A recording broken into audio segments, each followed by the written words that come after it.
Hello friends, आज हम आनुवंशिकी के जनक ग्रेगर जॉन मेंडल का जीवन परिचय देखेंगे। इनका जन्म 22 जुलाई 1822 को ऑस्ट्रिया में हुआ था और मृत्यु इनकी 6 जनवरी 1884 में हुई थी। और ये किडनी डिजीज़ से इनकी मृत्यु हुई थी। किडनी में इनके इन्फ्लेमेशन, जलन हो रहा था और जिसको कि ब्राइट डिजीज़ भी कहते हैं, इससे इनकी मृत्यु हो गई थी। और इन्होंने लगभग 7 वर्ष तक मटर के पौधे पर अपना प्रयोग किया था। 1856 से लेकर के 1863 तक इनका जो प्रायोगिक पौधा था मटर था, जिसका बॉटनिकल नाम है पाइसम सेटाइवम, जिसमें गुणसूत्रों की संख्या 14 होती है, अर्थात 2n = 7 जोड़ी गुणसूत्र पाए जाते हैं।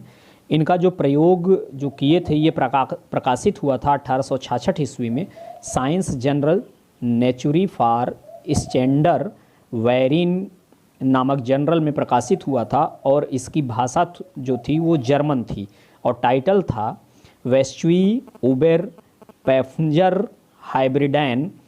ये इस टाइटल से ये प्रकाशित हुआ था। मेंडल की मृत्यु जब हुई थी तो उस समय इनको इनकी खोजें थी, इसकी क्रेडिट इनको नहीं मिल पाई थी और इसके पीछे क्या कारण था वो हम लोग बाद में देखेंगे। लगभग 16 वर्ष के बाद 1900 में 3 वैज्ञानिक आए। इन्होंने पुनः से मेंडल को रीडिस्कवर किया, पुनः से खोजा। लगभग 16 वर्ष बाद 1900 में 3 वैज्ञानिकों ने मेंडल के नियम को रीडिस्कवर किया। पहले हैं कार्ल कॉलिंस, जो जर्मनी के थे, और इन्होंने मेज़ पर अपना एक्सपेरिमेंट मक्का पर किया था। और दूसरे वैज्ञानिक थे ह्यूगो डे व्रीज, ये हॉलैंड के थे। इन्होंने अपना एक्सपेरिमेंट जो था वो सांध्य प्रिमरोज पर किया था, जिसको इवनिंग प्रिमरोज के नाम से भी जाना जाता है।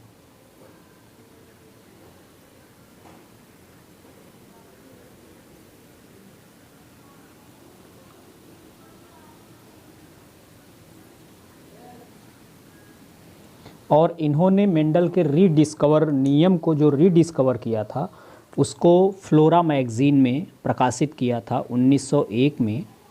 Flora magazine. और तीसरे वैज्ञानिक थे ऑस्ट्रिया के एरिक वान शर्मैक। इन्होंने अपना प्रयोग फ्लावरिंग प्लांट्स पे किया था।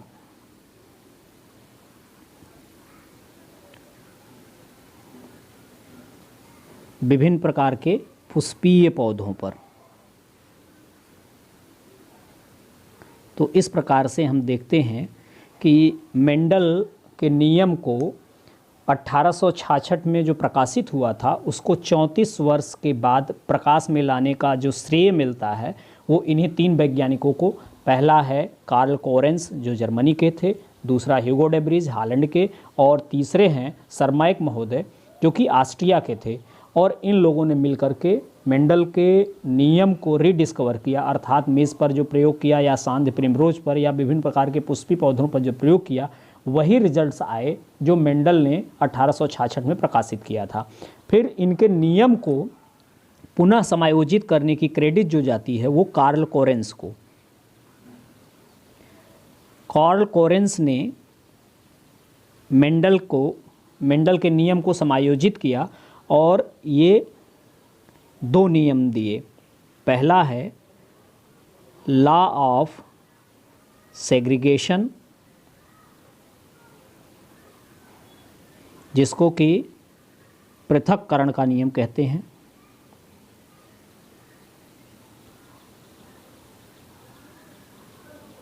या इसी को युग्मकों की शुद्धता का नियम भी कहते हैं। युग्मकों की शुद्धता का नियम।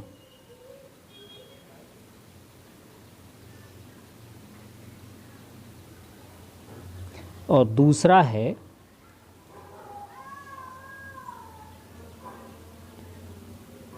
Law of independent assortment.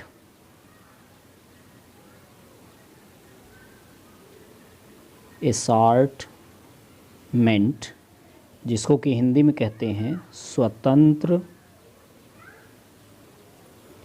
अव्यूवहन का नियम। बाकी जो पहला नियम प्रभाविता का नियम है वह सिर्फ एक हाइपोथेसिस बन के रह गया था, क्योंकि उसका अपवाद इनकम्प्लीट डोमिनेंस आ चुका था, अपूर्ण प्रभाविता आ चुका था, इसलिए वह नियम नहीं बन पाया। तो इस तरह से कार्ल कोरेंस ने मेंडल के रीडिस्कवर किया और उस खोज को लॉ ऑफ सेग्रीगेशन पहला नियम नाम दिया और दूसरा law of independent assortment.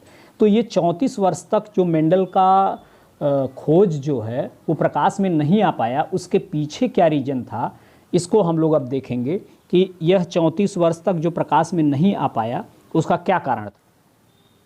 Mendel का जो नियम 34 वर्षों तक हिडन रहा, प्रकाश में नहीं आ पाया, उसके पीछे सबसे पहला और मुख्य कारण था कि उस समय डार्विन की बुक आई थी ओरिजिन ऑफ स्पीसीज़,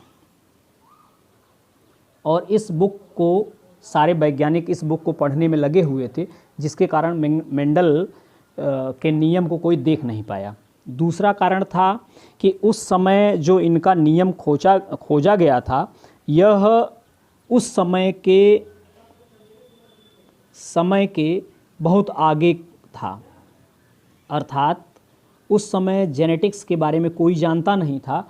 तो ये तीसरा बड़ा फैक्टर था कि ये इनका जो मैथमेटिकल स्टडी थी, इनके जो रिजल्ट्स थे वो मैथमेटिकल थे, और मैथमेटिकल के जब ये अपने फार्मूले को या अपने जो डिस्कवरी थी उसको समझाने का प्रयास करते थे तो लोगों का इंटरेस्ट नहीं आता था कि बायोलॉजी के क्षेत्र में मैथमेटिक्स का क्या रोल है, और समय से बहुत आगे होने के कारण इनके नियम को बहुत ज़्यादा एवॉइड किया गया।